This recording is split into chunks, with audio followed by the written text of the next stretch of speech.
Hey guys, welcome back to my channel, and for today I'm going to show you how to make a schnitzel dinner, and we are going to accompany it with some potato wedges and some pepper mushroom gravy. But first things first is we gotta cut all of our potatoes up into wedges.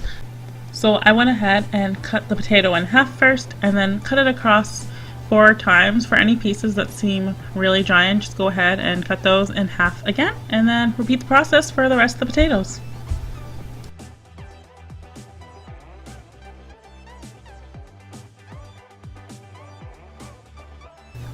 Once all the potatoes are cut, I just put a pot of water on high and I seasoned it with salt and then added all of the potatoes in, and we can leave that to cook away. And in the meantime, you're going to start on the schnitzel. So first thing, I took a Ziploc bag and I cut it down the seams on both sides. And here I just have a chicken breast, which I butterflied.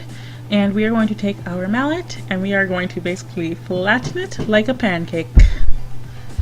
And we're going to do this for all of the chicken that we have. I used about 5 chicken breasts for this recipe. As you can see there, I basically hammered it until it was about half a centimeter thick.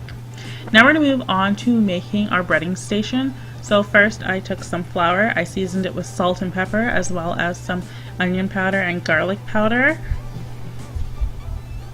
I went ahead and used about a tablespoon of each of the seasoning before I went ahead and just gave it all a toss with a fork, and then we're going to set it aside to make the second part of our breading station, which is the eggs. So just go ahead and crack 4 eggs into a bowl.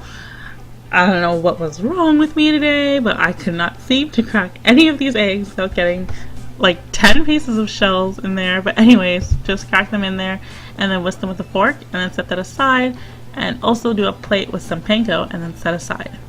So our potatoes are done. You can tell that they're done when a fork goes through them easily, but they're still holding their shape. And then I'm just going to drain them, and then I'm going to put them on this baking sheet in a nice even layer. I will then go ahead and put on some olive oil. If you want to find out how I made this flavored olive oil, I'll leave the link to the video above. And then I'm just going to go ahead and season this with salt and pepper. Again, just do this to taste. I went in with some parsley as well as some Italian seasoning.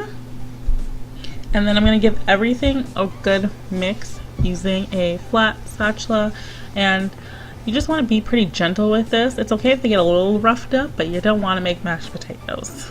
And then we're just going to put all of this in the oven at about 350 for about 35 minutes, or until everything is light and golden brown and a little bit crispy. Now we're going to move on to breading our chicken. So first I just dredge it in the flour, followed by in our egg bath, and then I'm just going to give it a good coat with the panko, and I'm going to do this with all the remaining chicken breasts and then set that aside on a plate for later use. Now I'm going to move on to cutting our onion. So I have 1 onion here. I'm just going to cut the top off, and then I'm going to cut it down the center of the root, and then we're just going to slice it up.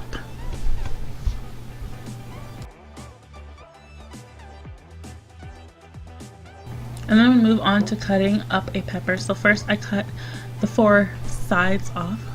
I like to call it like the faces. You basically want to cut around the stem so that way you get no seeds.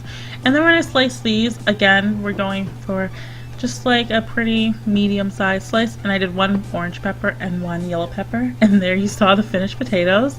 And then I took the onions and the peppers with a little bit of the olive oil and I just cooked them on the stove. I want them to kind of break down a bit. And then I'm going to go in with a whole container of sliced mushrooms.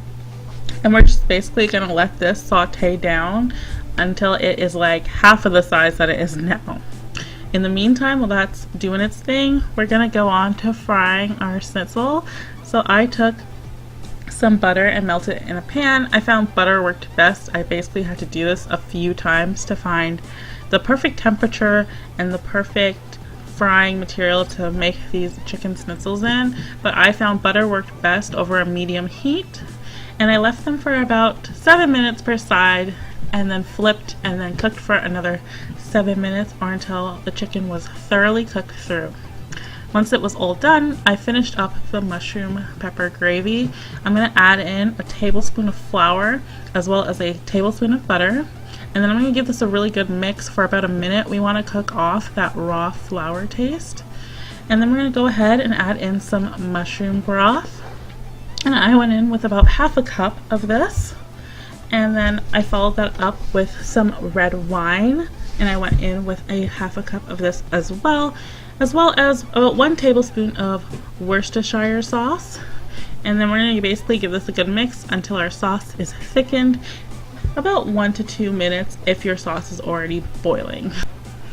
All that's left is to plate up our meal. So there we have our lovely wedges as well as our breaded chicken schnitzel. I'm pretty sure this is traditionally made with pork, but I had chicken, so I wanted to use chicken. And lastly, our mushroom and pepper gravy to finish it all off. Another great accompaniment to this meal is some horseradish mayo. And anyways, guys, that's our finished meal. I hope you guys enjoyed this video. If you did, like, subscribe, comment for what you want to see next time. And until then, bye!